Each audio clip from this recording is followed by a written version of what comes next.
What's up, everybody? Welcome to another episode of Yala, your thrice weekly podcast where we talk about the hottest news with a touch of what, Terrence? Good old humor. Good old humor, man. It's Yeah. the midweek podcast. Midweek that's podcast of Yala, but Yeah. yeah. Winds of change, man. The winds and the rain this morning were pretty crazy. As opposed to like yesterday where there was no wind at all, right? Yeah. No wind and everyone was dying of the heat. Yeah. Yeah, I don't know. I honestly don't know what to expect of weather anymore. Yeah. I think my Apple Watch used to have that, the weather tab.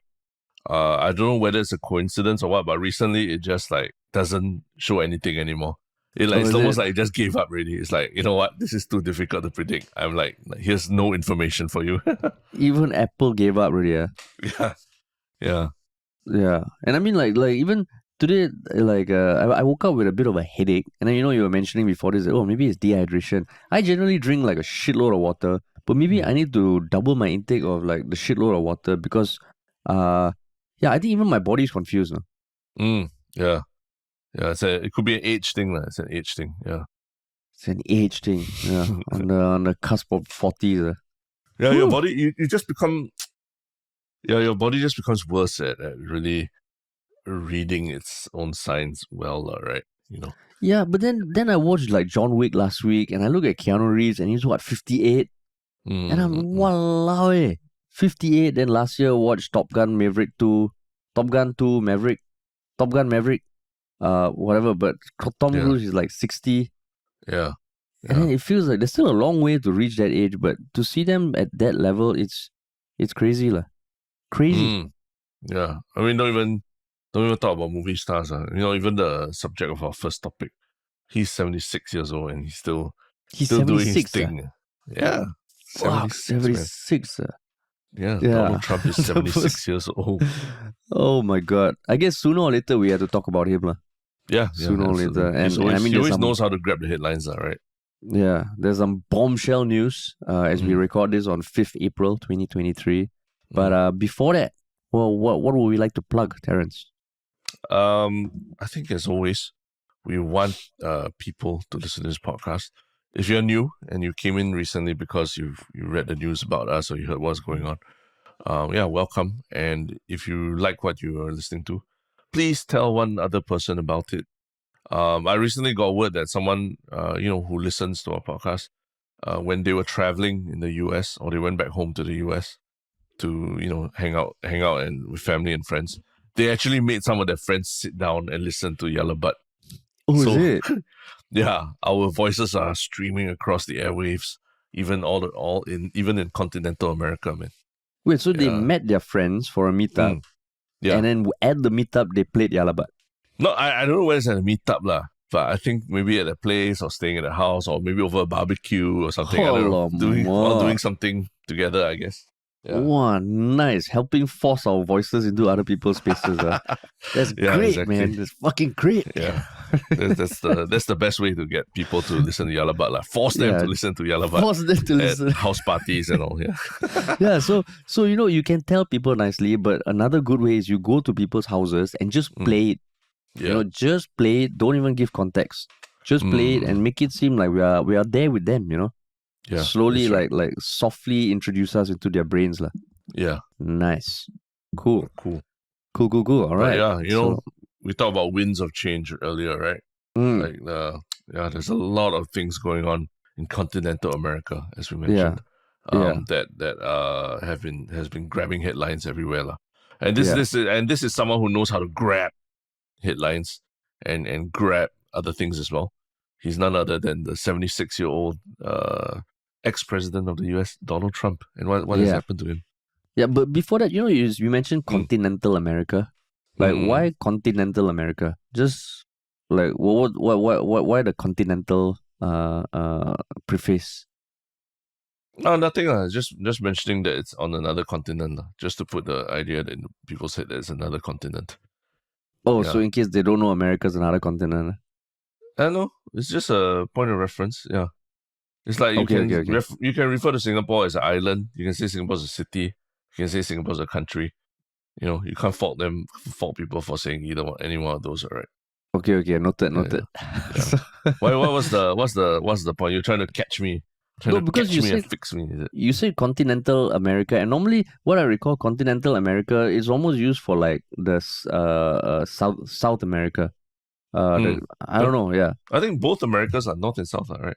Oh yeah, I mean they're both wait, fuck. Oh my god. Yes. Yeah, it's the continent of America, yeah. Yeah, like, is the continent lah of America. Yeah.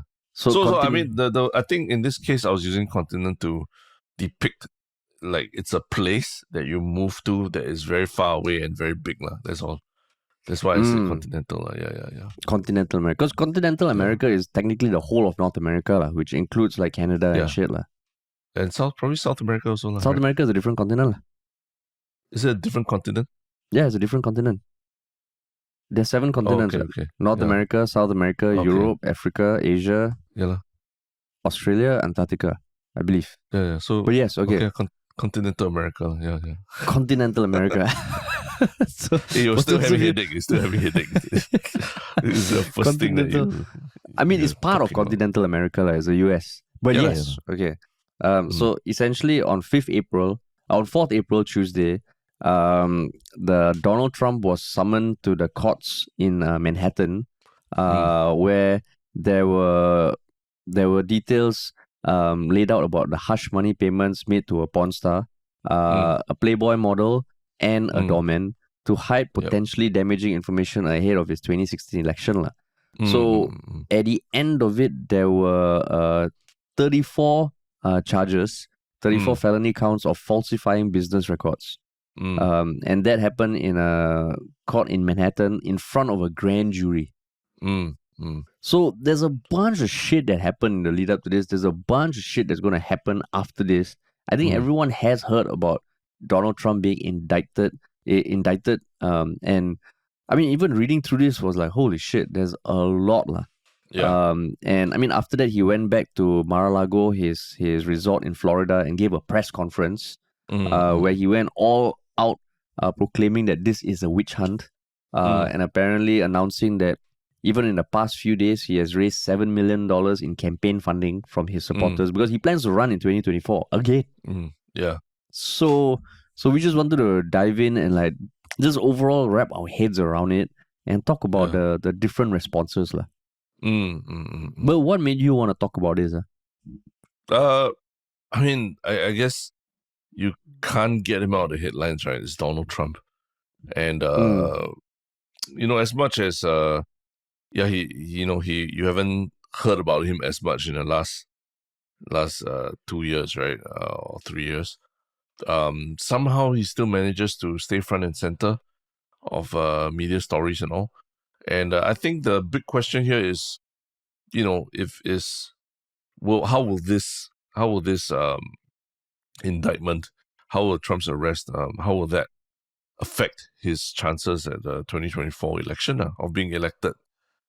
Nominated first as the Republican candidate, and then after that at the election. Because like you said, there's a lot of there have been a lot of responses from both sides, from Democrats and Republicans about this.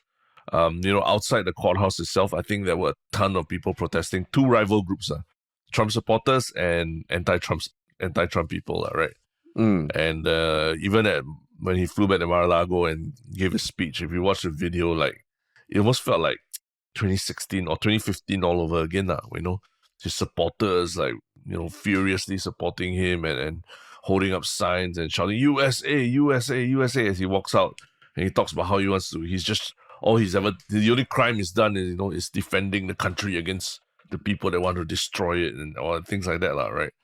So it's just, it's quite, I think everyone outside of America is probably quite like wondering like where is this going to take the presidential race because it has a huge impact on who the president of the US does have quite a outsized impact on the rest of the world as well, right?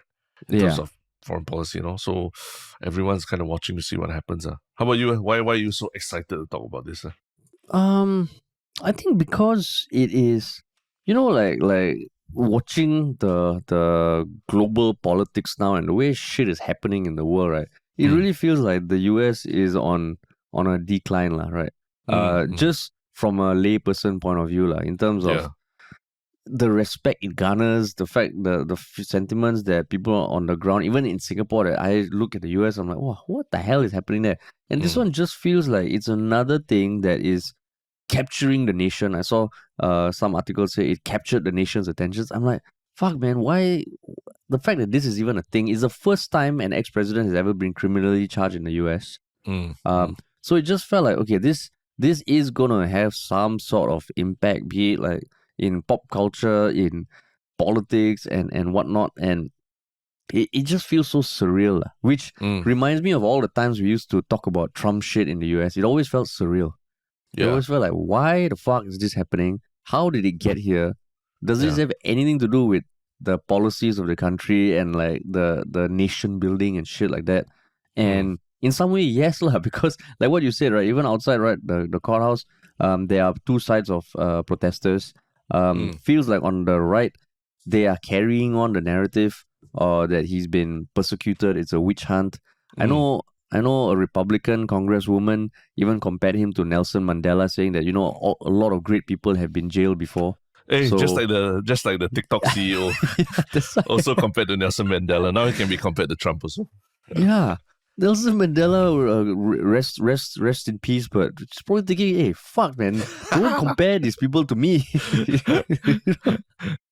Yeah, like it's totally different. So, and I mean, this whole thing goes way back, no. So, I think 2006 was when Stormy Daniels apparently met Trump at a celebrity golf tournament, and then 2007 they met to potentially discuss an appearance on his show, which was at that time the Apprentice. Then 2011 she gives the alleged affair, details of the alleged affair. Then what happened after that was basically she wanted to tell her story to a newspaper or a magazine. Then Trump's lawyer made a deal with the editor of another magazine to suppress it, and there was so much shit that went down, and it's all around the hush payments to that, like. And I think there was news of this even during the election itself, but it was always hushed, lah. And to see it come to light now, it feels like, wow, okay, lah. In some way, it's good that if there was some shit that he did, he's being held accountable, lah. But in some way, it's like, wow, this thing never ends, yeah. Never ends. And also, will it galvanize Trump's election chances, right? Because I think, even for us, like getting to the weeds of like what happened and why is it against the law and what wrong did he do and the crime, even down to like he reimbursed his lawyer for whatever his lawyer paid the hush money to, right?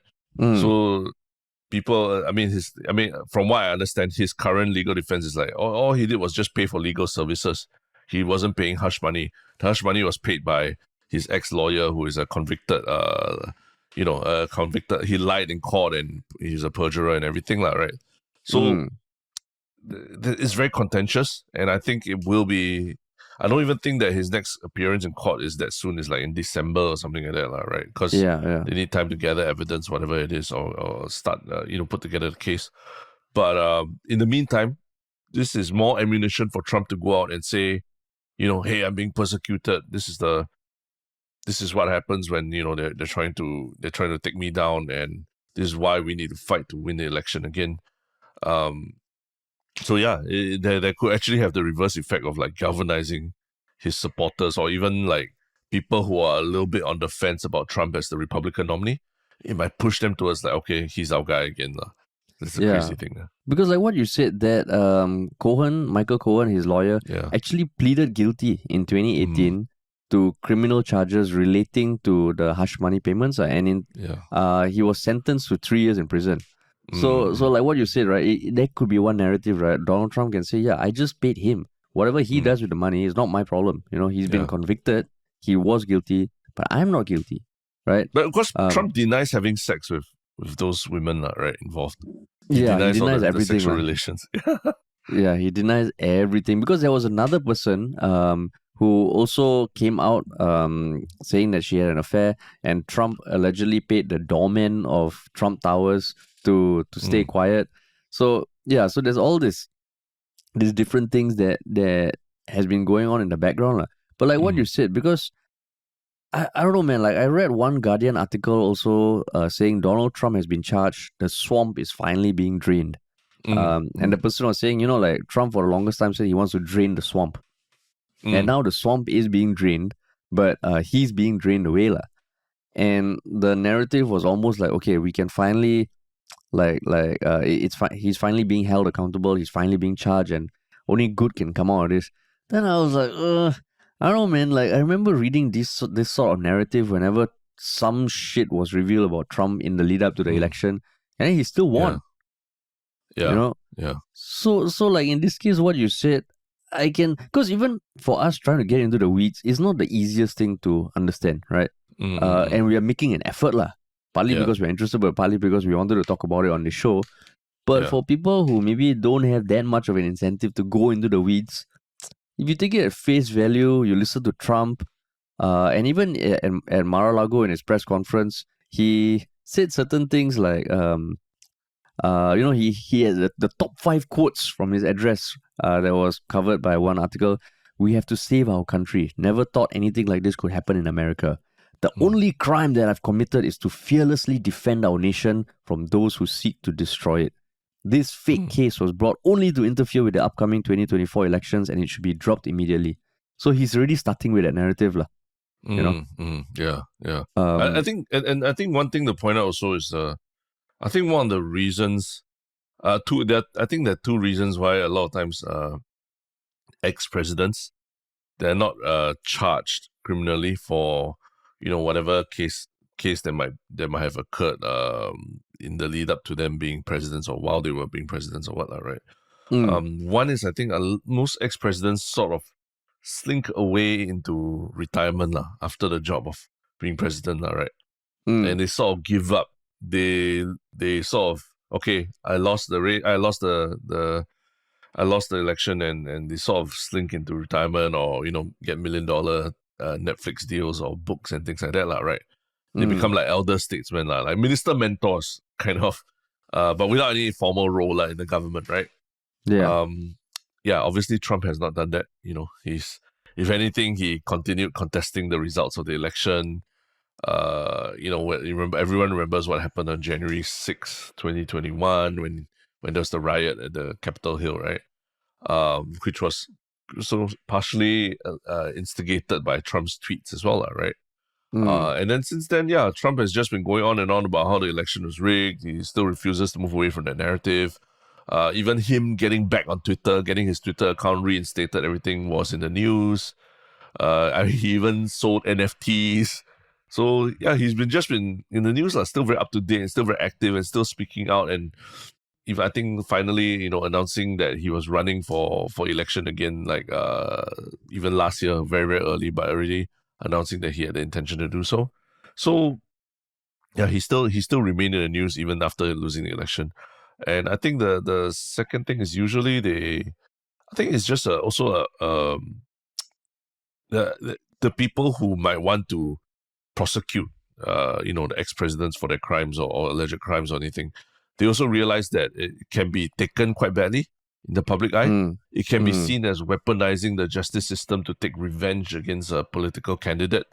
Especially when now you got a Democrat in power, right? And then there's now the Department of Justice comes forward with this. It might be seen as a political weapon as opposed to something that's particularly objective, and might not be taken as well by the general public. So that's why this indictment is such a big deal, because it's the first time in history it's been done like that. And I think just reading comments as well, people are like, oh great, now that they're going after Trump, let's go after every politician out there, because every politician has definitely committed something or some crime somewhere, So they're obviously talking about Biden and other politicians as well, other ex-presidents. So I think it's quite polarizing, this move. Whether it really is. I think the people who are anti-Trump are saying that no one should be above the law, right? Which is something very idealistic to aspire towards. But those who are supporting Trump are saying that now that I'm seeing him being persecuted, I want to support him even more, you know? Yeah. So basically, what you're saying that sometimes in cases like this, it's better to like, okay, just close one eye for whatever shit this ex-president has done, Mm. for to prevent polarization, lah.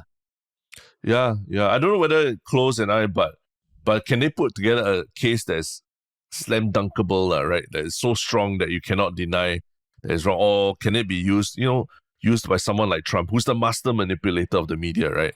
Yeah. He knows how to use all these things to, whether it's fundraising or to just garner more support or to just paint his opponents in a very bad light. He knows how to do that very well.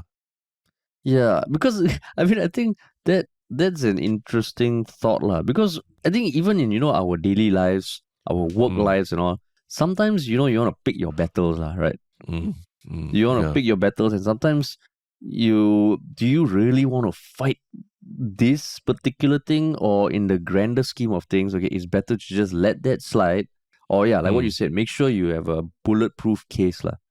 Because I mean, like you going online, and I mean, even looking at some examples of this one tweet I saw by Kevin McCarthy. He's the Speaker of the House and Representative of California's 20th District in the House of Representatives. Basically, he's a Republican, lah. And he had one tweet. Alvin Bragg, who's the main judge in the cause in the case, has irreparably. I think it's the DA, right? The district attorney the from district Manhattan, attorney. who's bringing forward all the charges. Yeah, Alvin Bragg has irreparably damaged our country in an attempt to interfere in our presidential election. As he routinely frees violent criminals to terrorize the public, he weaponized our sacred system of justice against President Donald Trump. The American people will not tolerate this justice, and so on. So, and that has, like, I think it was just a few days ago, it has 115,000 likes now. It's been seen 9.5 million times. So, like what you said, right? There's no politician that's perfect. There's no district attorney that's perfect. So it's just opening up, like, if the district attorney has in his past made even one judgment that was seen to be like a bit shady, a bit polarizing, they will use it against this. And yeah, man, it's scary, lah, and it feels like it is going to be more polarizing, lah. Yeah. I mean, you see that even in Singapore, right? Yeah. In Singapore also, lah. But what specific instance were you talking about? I mean, in some cases where a politician in Singapore or an MP says something that maybe you disagree with, but the way other politicians or the parliament in general reacts to that person makes you go like, hey, wow, that guy, like, okay, for example, Leong Man Wai, I'm not saying Leong Man Wai and Trump are the same, but I'm just saying sometimes when Leong Man Wai says something that you hear it objectively, you're like, really? But then you see the way the other MPs react, and that one instance where they were making fun of his education or something. Then you're like, hey, shut up. I'm going to support this guy. And there's that whole folksy element of it, right? Oh, this guy is just trying to say what's on everyone's minds, and look at all these elite people laughing at him and mocking him for reflecting what people are thinking, lah.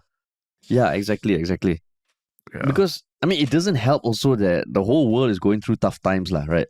And it's very easy to be like, the people in power are not even doing a good job, so screw them, lah, Yeah, I think a lot of the interviews that I saw of Trump supporters outside the courthouse, a lot of them were saying, look at the state of the economy now. Look at the fact that there's a war, there's this huge global war going on, and then compare that to what life was like between 2016 to 2020. Can you tell me that we are in a better place now than when Trump was in power? So obviously there's a much more nuanced answer to that thing, lah. But on the optics of it, it's true, lah, right? You look at where the world is now, where the world is post COVID, everything, compared to what it was like with Trump. Yeah, Trump wasn't exactly everyone's ideal candidate and all that, right? But there were certain things that there are things happening now that we could not have foreseen back like in 2016 or what, right? That would have happened to the world. So it's just, they can just lay all the blame at the foot of Biden and everyone who came after Trump, lor. Yeah. Yeah, because I mean there was COVID also, lah, right? Whether or Yeah, not exactly. it registers in your head that it was because of COVID, your own memory is gonna be like, fuck man, the past few years sucked. Yeah. Actually, that's an interesting question. Would you, Oh my god. let's say you could get, like 2020, you could have Trump remaining in power, but then there's no COVID, you know? Would you take that? Would you take the trade versus like, Trump is out of the White House and then everything happens like COVID and everything as it is now, lah? I guess would you trade for that? I would say have Trump, lah. Have Trump. Why? COVID that bad? I mean, COVID. I mean, yeah, COVID. At the end of the day, like so many lives are lost and so many people's lives were interrupted by COVID. I don't know, man. Yeah, it's a like Trump. Yeah, I mean, you don't know where he would have taken the country, but at the same time, if we could not have COVID but have Trump, maybe the same lah. Also be like, okay, let's not have COVID lah. Then we see how we can deal with Trump lah, right? Yeah, that's why. There's one of those shitty ass dilemma things where the answer's not clear. It's like, okay, would you have Biden and COVID or Trump and no COVID? Wow, what a shitty question, man. But I think the worst would have been having had if it was Trump and COVID together, lah, right? Actually, you never know, man. I don't know, man. Now you look at US politics, I also don't know what to think anymore.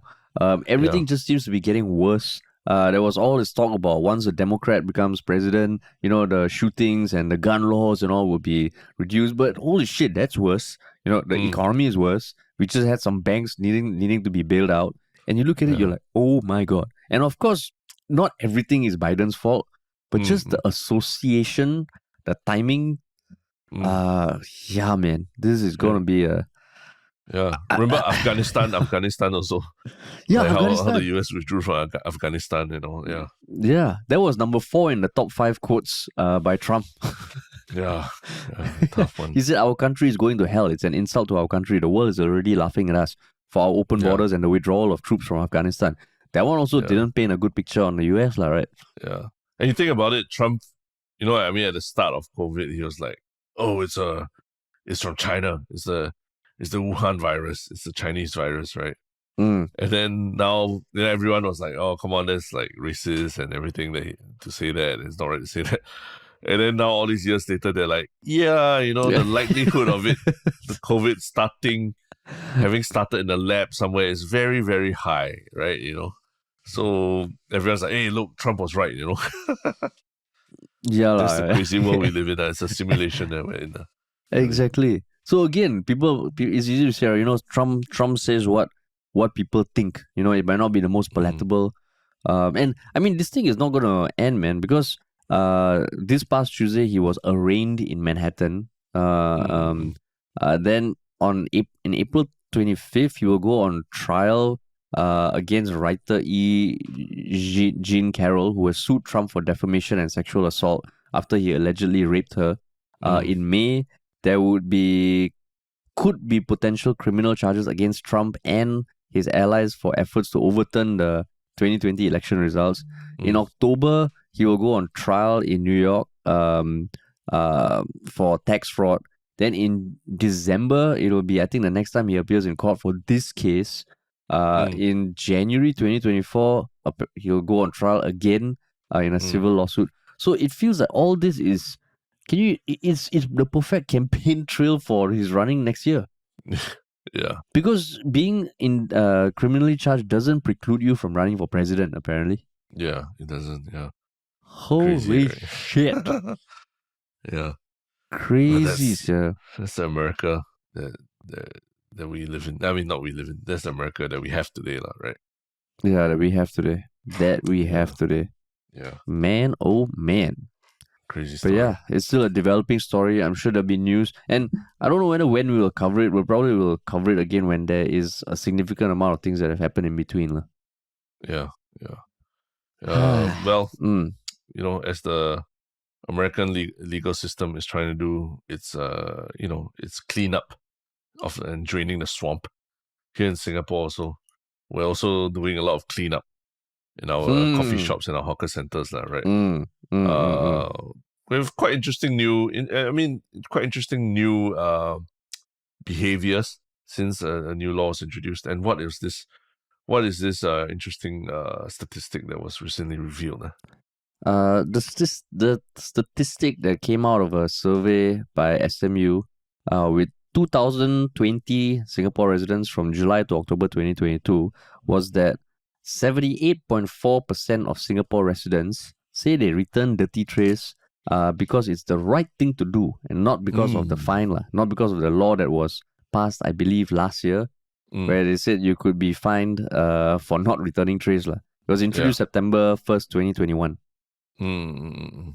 Yeah, so I mean, the survey was done. It talked about 2020 people. It was a public cleanliness satisfaction survey. But what do you think of that statistic?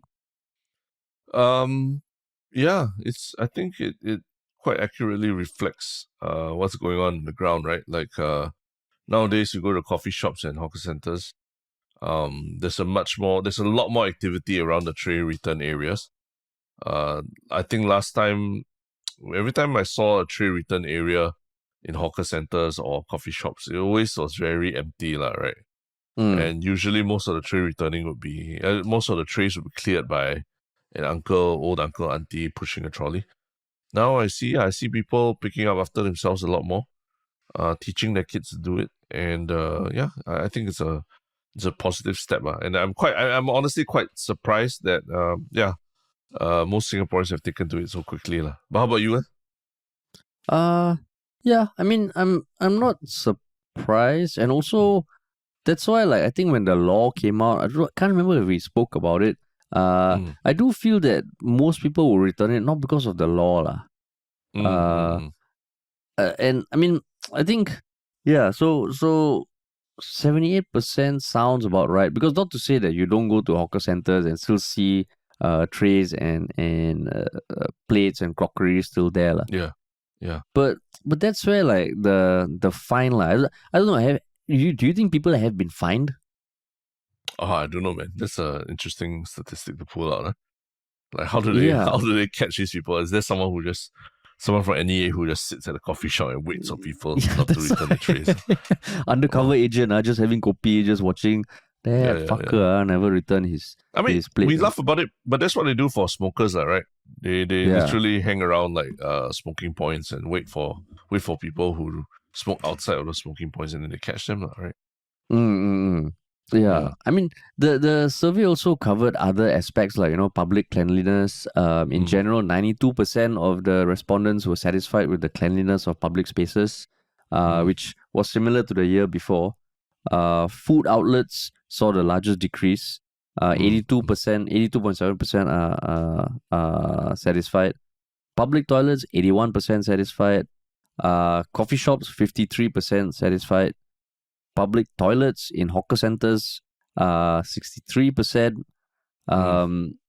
So the thing about the trays, I mean, has it ever occurred to you? Because I know you were returning trays for years already, right? And I'll give you credit for early on when we started working together, being quite an enforcer of hey, return the trays.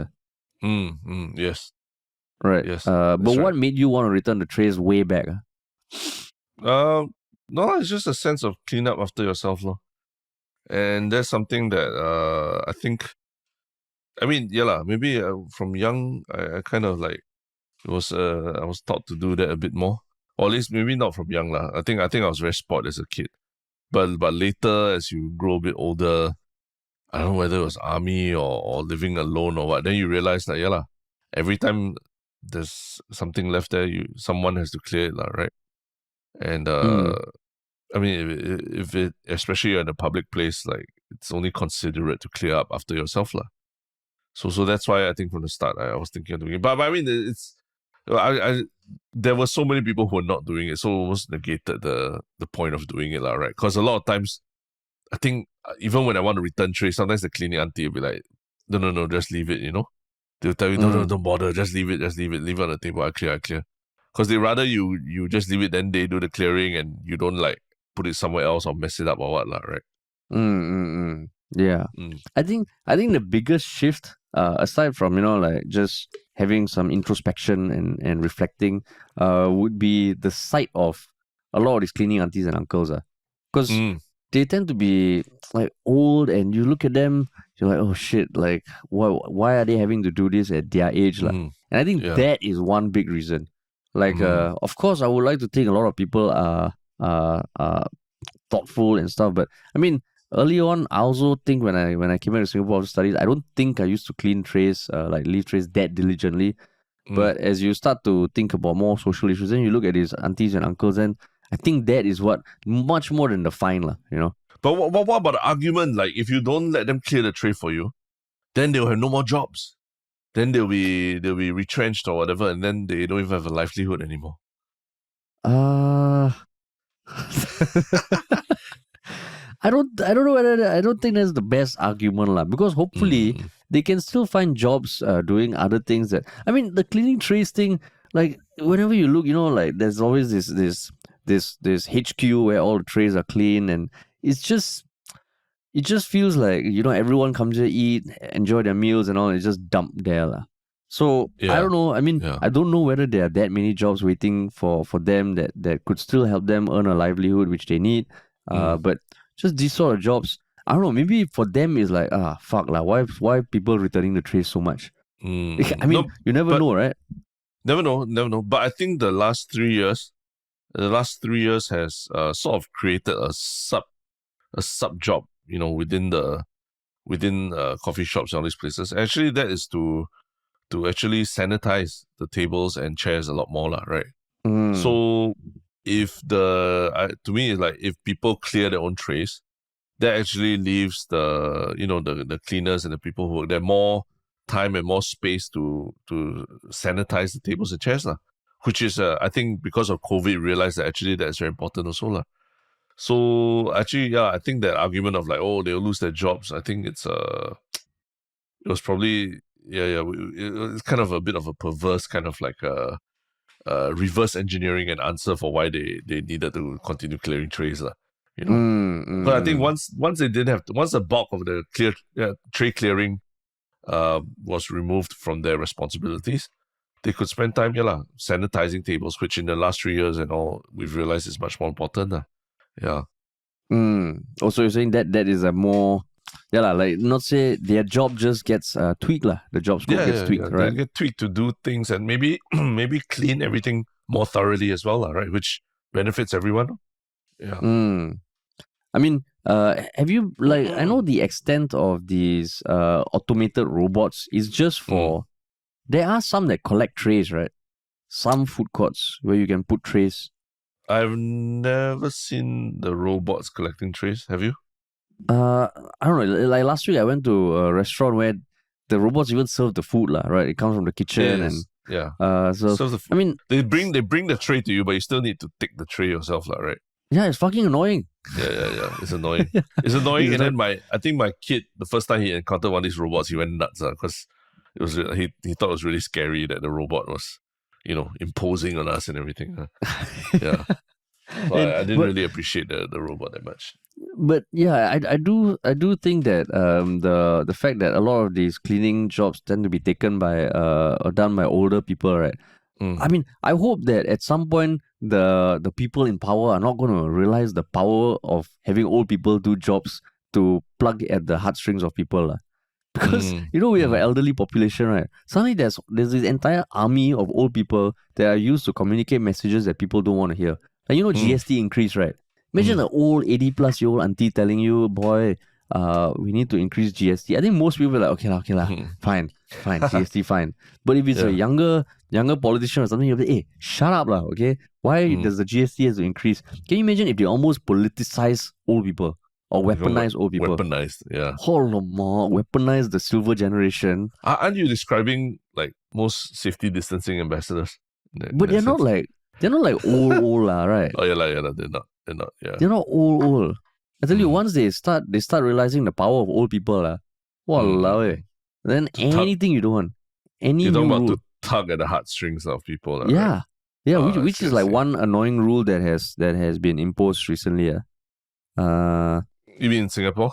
Yeah, I mean this trade thing was a bit weird, but like I don't know what's a anything I comes mean, to mind. wasn't mask wearing like wasn't that a big deal the last 3 years? Oh yeah lah. But that was in like the broader world catastrophe kind of thing lah. Maybe there's some annoying thing like maybe like the next film that's going to get banned for some contentious liberal stance. Mm. You just get old people to announce it. Yeah. I think It'll people make will be a lot more receptive. Yeah, make it more receptive for everyone. But I mean, did you manage to take a look at the survey and see the other parts of it as well that were quite interesting? Like what? I skimmed through it, but nothing really stood out. Yeah, I think there was they also did ask people about their hand washing habits. After, before eating, after eating, after using a public toilet. So that statistic, thankfully, it has increased the percentage of people who wash their hands after going to the toilet. It has increased to 91%. But I'm like, when I saw the statistic, I was still like, what? You mean there's still 10% of people who don't wash their hands after using the toilet? Oh my goodness, that's crazy. And apparently, out of that 10% of people who don't wash their hands after using the toilet, about half of them, 54% of them, say they clean their hands with hand sanitizers or antibacterial wet wipes instead.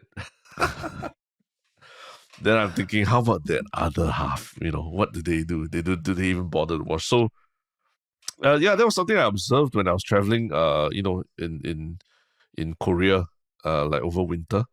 I noticed that a lot of public toilets I went to, a lot of people didn't want to wash their hands because after using the bathroom. And my guess is because when the weather is really cold, and then you wash your hands and the water comes out and it's cold, after that, your hands feel really cold and your skin gets irritated and tingly and everything. So a lot of people choose to just not wash their hands, after using the public toilet. But then in Singapore, I don't understand why there's no such thing here in Singapore where the weather is cold and you can't wash your hands. So I'm just still shocked that there's 10% of people, even after COVID, who still don't wash their hands after going to the toilet. I can imagine one reason is because, I mean, sometimes when you go to a public toilet, there's no like napkins to dry your hands or something, right? Yeah. So then I would imagine like one thing is you don't wash your hands so that it doesn't get wet lah. I mean, it can dry, right? You don't have to use a napkin. Dry with what? Just let it out in the air, just dry it, let it dry. No, but sometimes, like when we are going for a meeting or something and I really need to pee, part of me is like, fuck, and then I need to find my ways to dry my hands because I can expect the handshake coming lah. For a while when it was fist bumps, it was less of an issue. But I hate having to shake hands when my hands are wet. Then you through the whole thing. Sorry, my hands are wet. Sometimes they come in with a handshake. I'd much rather to know that you're someone who washes your hands after going to the toilet than, your hands are so dry after you came out of the toilet. That's weird, right? I mean, you don't need to say lah. I just came out from the toilet. My hands are dry. I can imagine that being one of the reasons. But there are other behaviors also that perplex me when it comes to public bathrooms. Like one thing, like for the urinals. I'm sure all the women listening to this also know that in men's toilets there are urinals, right? So sometimes when you are peeing at a urinal, it just boggles my mind that some people still have to use their phone when they are peeing in a urinal. Like, how long is your pee that you need to use your phone? And I mean, like one hand to maneuver down there and one hand to maneuver up there, it blows my mind, no? So I mean, I'm not saying that when I'm peeing in a urinal, I'm just observing the people beside me, but it just strikes me as odd. So I think if there was a detailed survey of people's habits in public bathrooms, right, it will reveal so much. Because I think not washing hands is just a tip of the iceberg. It is the very dirty, disgusting tip of the iceberg. But I mean, you need two hands to pee, is it? You must use two hands to pee, is it? That's the bigger question to ask. What you do if you just need to use one hand? That's a fucked up question to ask, Terrence. If you use one hand, I don't understand why you can't use the other hand to whatever, scratch your face or something, right? Yeah, but I mean, like, you never know. Sometimes the aim can go misdirect. It feels like having a spare hand is useful, but it's like 30 seconds max to pee, right? What article are you reading that you have to read? And because when you're reading your phone, your eyes are there. You never know what might be going on down lah, you know. I'm not saying I use two hands actively. Sometimes my one hand is just hanging around, like, you know?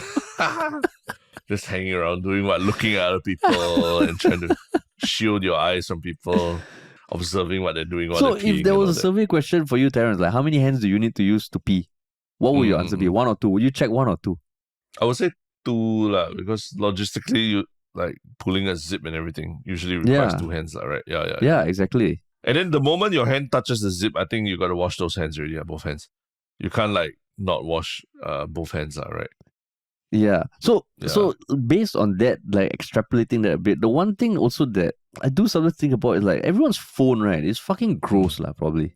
Yeah, it is. Right, it's gross. So unless you periodically just like use wet wipes and all, it's probably got so much stuff, because as much as people may or may not admit it, I think if you're sitting on the pooper in a public toilet, which I don't know how many people also are comfortable to poop in public toilets, but chances are you might use your phone. Yeah.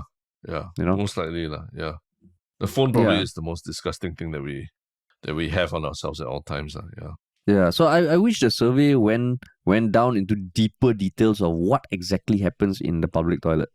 You know, maybe there should be a follow-up survey. Yeah. You know, like, do you always just go to urinals or stalls? I guess for women, it's always stalls. I don't know whether there are any toilets with female urinals, because I have heard of the concept of female urinals, but I don't know. Maybe in female toilets, like, it's a totally different world. Yeah, it might be. But totally different world. There's also another statistic, if I can, that that I found quite surprising. You know, most people said 84% of respondents think that the main person responsible for returning trays should be the individual person using the table, right? Which makes sense, right? You use the table, you return the tray. And I think another 6% feel that it should be the cleaners, you know, which is what we're discussing. And then another, I think 8% think that responsibility should be the operators of the coffee shop or the venue, right? Which is saying that it should be the staff at the place. And that puts us at 98%. You know, the remaining 2%, you know what they think? What? The remaining 2% think that it should be the responsibility of the diner who uses the table after them to clear the tray. So there's 2% of respondents who think that it should be the next person who's using this table who should clear the tray. That means I was just thinking, wow, that's basically like, that means 2% of people that you meet in the world are real assholes. They expect you to clean up after them if you're using the table after them. Is that, if that's not crazy, I don't know what is. Wow. I would like to meet this 2%. Yeah. The sense of requiring other people to clean up for them. Yeah. Maybe there was just a troll. Maybe there was just a troll survey. Because, I mean, these sort of surveys also must always take the results with a pinch of salt. Correct. But given that they talked to 2,000 people, that means about 40 people responded. Probably 40 people, right? 2% of responded. Oh, that's true. That's not a small 40 number. People, yeah, it's not just a 1 or 2. It's 40 people who said that it should be other people using the table who clear the tray. But okay, so crazy. the one thing that I do notice at places like, say, Starbucks, you know, Starbucks, I do remember multiple times when I do go there for like a coffee or something, that I kind of clean up based on whatever's there. You've also done it, right? You know, we've had meetings definitely. there and all, but somehow that one is acceptable. You know, like it almost feels like, okay, you know, they don't have dedicated cleaners. It's always someone from behind the counter who comes. And sometimes you're just like, fuck it, there's a table here, I'm just going to help to clean it. Maybe it's because you don't get like bones and like prawn shells and all. But I always found that weird, because at Starbucks, you don't pay for, like, coffee's not cheap there, right? Yeah. Right. So, yeah, that's when I always feel like, interesting, this dynamic. As in, you feel it should be the staff of Starbucks who clear it, who clear the cups, rather than the next user. Not to say that it should be them, but it's almost counterintuitive, right? You know, like hawker center, the food is cheaper. So you almost assume there's no service charge, there's no service tax. So certain things you give and take. Like, okay, you have to clean up after yourself because the food is cheap. But Starbucks, where you pay a lot for coffee, and you still have to clean up. But that's never really brought up or talked about, which was just I was like, hey, why does this feel a bit weird? Not to say I have an issue with like just bringing stuff there if I want a seat. Of course, I can ask them, hey, can you clean this up? But sometimes it's just a cup. But I always thought that was an interesting dichotomy. But maybe that's where there's a lack of like real material incentives for people to clear up. Like recently I went at anywhere because recently I went to a restaurant where they literally have a tray drop-off area, and it's slightly inclined such that when you drop the tray rolls into its slot. And at the end of the slot, there's a button. So then the tray touches the button, it dispenses a token. And with that token, you can turn around and use it to get a free ice cream at the ice cream machine. Yeah, the ice cream machine they have right next to the tray return. So it's almost like everyone's like can't wait to return the tray after lunch because they're like, oh, I want to get a free ice cream on my way out. Is it a promo or what? Or is it a mainstay? It's a permanent thing for them, yeah. Yeah. So it's like everyone, even the kids are incentivized to go and return their trays, which I thought was awesome. Yeah. Wow. So then I use like so incentives, they can always be a powerful thing. But do you think the tray returning thing is also dependent on where you are dining at? Because like what you said, a restaurant, there's an incentive, so you're more incentivized. But let's say you go to a place like, let's say Starbucks or even when I went to Shake Shack for the first time last week, you clear your own trays. There's a place for you to clear your trays. Then I was thinking, I find my openness to clear trays changes based on how much you're paying. Yeah. And I think I can't imagine that not being a normal sentiment, right? Like, yeah. Do you feel that? Oh, yeah, absolutely. I think it's only natural, right? Like the human brain just operates that way, right? You look at all these different inputs and circumstances, and then you kind of like, it doesn't make sense that I'm paying like service charge, I'm paying for all these things, and I still need to clear my tray, right? I mean, it's only natural, we've been brought up and we've been conditioned to think that way, right? Service charge and or tipping or whatever. But maybe to use psychology, it really does help to give a little small reward at the end of the day for you to clear your tray. Even if it's someone at the tray counter just saying thank you to you, I think that small reward goes a long way in training better behavior from people. And the problem now is that we've sort of just gone from one extreme to the other, from no punishment, no reward, no incentive whatsoever to clear tray. Now we're expecting people to, you got to clear tray, if not we fine you, and nothing else, But Terrence, what about the values? What about the values, Terrence? You say cleaning up after yourself. Why can't it be based on just values, Terrence? Why must there be a monetary incentive or ice cream incentive? But values also need to train, like what you said, difficult messages need to be put out in public. Maybe they need to spend money and resources to train people, to educate people about these things. It can't just happen overnight, So I'm all for like there being some intermediate reward, so to speak, for returning your trays, whether it's like there's like someone just at the tray counter saying thank you so much for returning your tray, you're such a nice person, or something like that. So you're saying for the additional 21.6% of the no, actually the question that stat was people's reasons for returning trays. But then to even have someone to say thank you, like, Terrence, you mean we are so soft as a society? We need so much positive reinforcement. I mean, it is positive. Like what you said, it's positive reinforcement. So isn't that? I mean, if it helps to change behaviors, why not? And it creates one more job for another old person also. Why just not, to say thank you. Yeah. A nice old auntie saying thank you to you. Doesn't that help tug at your heartstrings? Yeah, true. Yeah. Just to say thank you. Then for washing hands also. Like someone to stand by the sink, thank you for washing hands. I don't know if you say thank you, but washing hands, I feel like, maybe that one really need to enforce more strictly, that people need to wash their hands after using the toilet. I don't understand how that's not a thing yet. We got ERP, we got AI and all that. Well, we can't catch people who don't wash hands after going toilet, right? Just like a moisture detector. Yeah, exactly. Yeah. Or someone who stands at the door and then you got to shake the hand after you come out of the toilet. And then they'll test, hey, your hands so dry, something wrong. But then maybe they just do a good job drying lah. Possibly also, yeah. To wash not hands, easy, wash hands. Interesting. I mean, if there's Yeah. anyone listening who routinely doesn't wash hands and is very staunch about it, right? Yeah. Please tell us share why. your thoughts and sentiments. I would love to know why. I'd love to know why, yeah. Yeah. But man. yes, speaking of Cool. feedback from people, one Shiok comment. What is your one Shiok comment?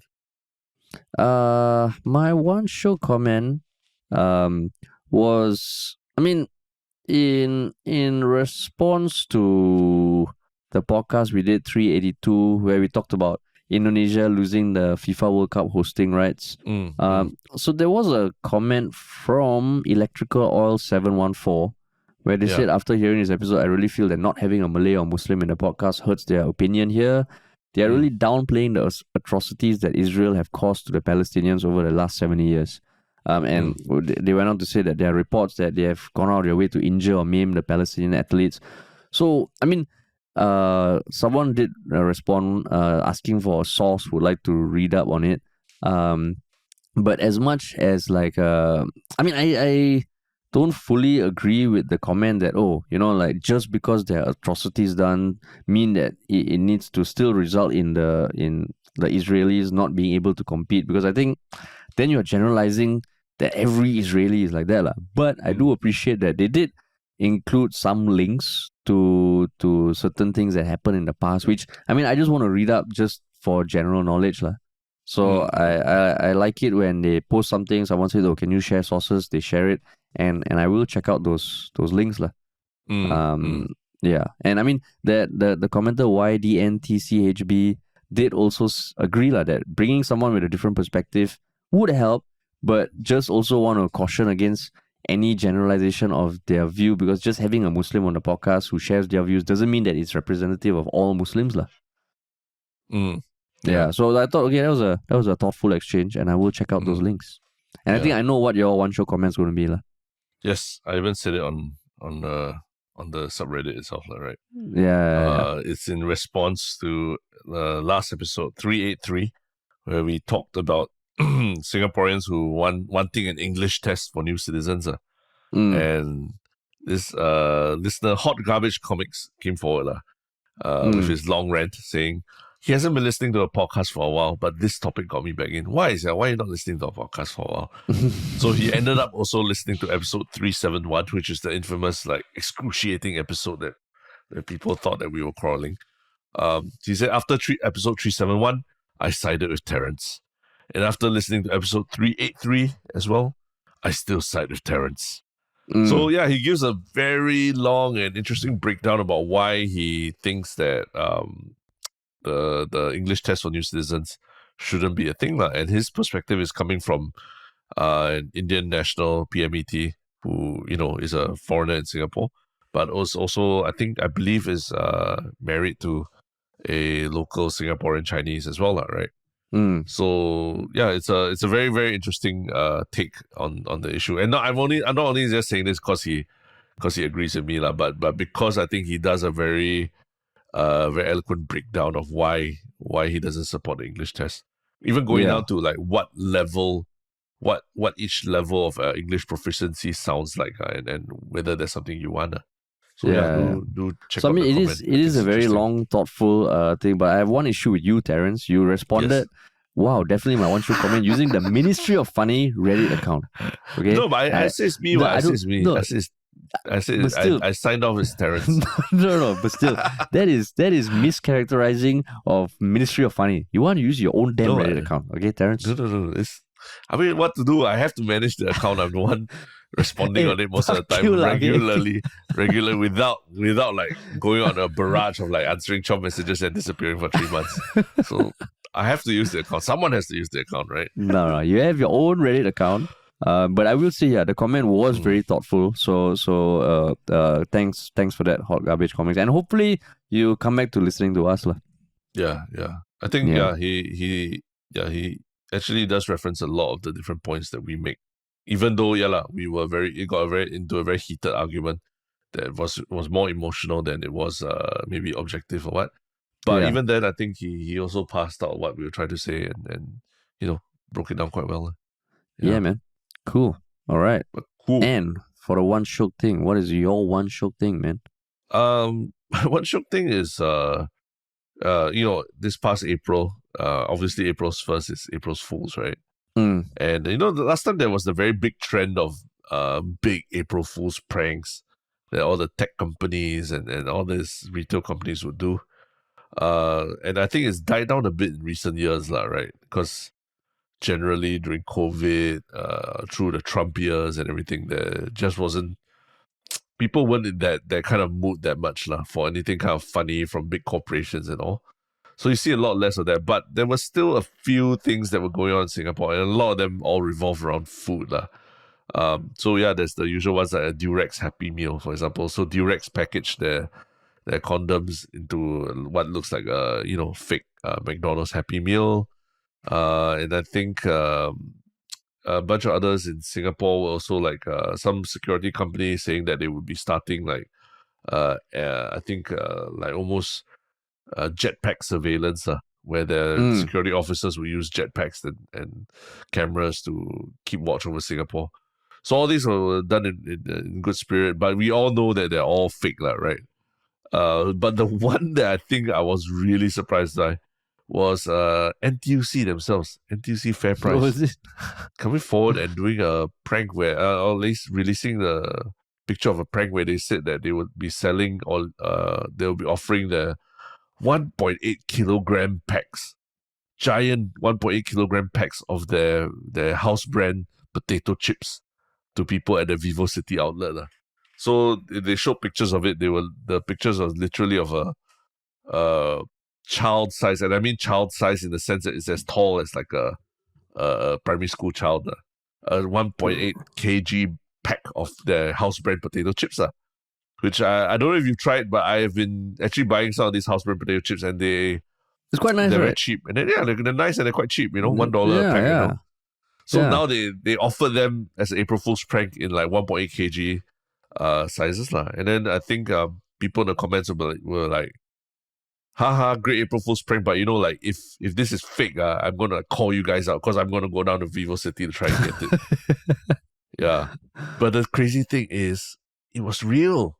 Like, it wasn't even a prank. They really produced this 1.8 kg child-sized packs and gave them out. I believe they gave them out to people at the VivoCity branch. And there's videos on their social media. They showed two kids dragging the bag with them at the warehouse or the factory outlet or whatever. And it's all real. 1.8 kilograms of fair price potato chips, man. Oh my god. Yeah, you can actually see the evidence of it on their social media, on their Instagram account. So yeah, that was my one Shiok thing, because that's how April Fool's prank should be. Like, you tease people, but then you put the real thing out and shock everyone. Wow, that is fucking great, man. Yeah. Holy shit. Yeah, I'm looking at the picture and the video now. My god, that is awesome. Yeah, it's crazy. Shit. Oh, shout out to NTUC, man. Yeah, shout out to NTUC. Good job. Wow, that is great. Kid size. Yeah, but the fair price potato chips are actually pretty good and they're cheap. Yeah, right? Yeah. They're cheap. Oh, fair price potato chips. I love potato chips, man. Yeah. Not a good thing for me, because I'll just end up like binging on it, but oh well, Oh, cool. Okay, cool. My one Shiok thing, I don't think I mentioned it. If I have, then I'm just going to say it again, is the TV series The Expanse. Yeah, you've mentioned it before. Yeah. I mentioned, now I'm in season 2, and it was recommended to me by a few people, including our editor Tristen. And season 1 was good, but season 2 it's great, and because why I like it, because it came out like maybe 10 years ago, the first few seasons. But the whole premise is that in future there's a human colony on Mars. There is Earth, which is full of the like the elites and like basically society, like a few hundred years down the road, where you have elites and the not so elites, and then you have people who live on the asteroid belt, and the show starts on the cusp of war. So season 2 has been great, and certain things I like about it is that it even it's at a time where you hear all this talk of AI removing jobs and providing universal basic income to everyone, and everyone can do what they really want and be fulfilled. This one lives in that time, but it also shows that there's still going to be people who get screwed over. There's still the homeless. And the worst thing is they cannot even apply for jobs because there are no jobs to apply. So it feels like, oh shit, this was done 10 years ago, but the stories still feel very real, very relatable. And yeah, season 2 is blowing my mind. And I've heard that it gets better. The first season takes a bit of a slow build. But yeah, man, I've also realized that I really do like sci-fi. The Expanse. It's on Amazon Prime. Yeah. It's quite 6 new seasons. for you, this interest in sci-fi. Yeah, I think last time maybe I was, then I stopped for a while, but then the past few shows I've been watching sci-fi, and oh my god, I really do love sci-fi. I like sci-fi, I like space and aliens and shit like that. So it's great. Awesome. Great. Cool, man. Cool. Awesome. I mean, yeah, I guess we can say who we're recording with later today, right? Yeah, we can. I think our next podcast will be a guest podcast. Yeah. Coming on Friday. And who is it? With none other than Soru Yong, who is someone we've had on our podcast before, but now he's back in Singapore for a while in the lead up to running again for Singapore at the upcoming SEA Games, and we're going to have him on our podcast, and that'll be out this Friday. Yeah. Sweet. Awesome. Thanks for listening, everybody.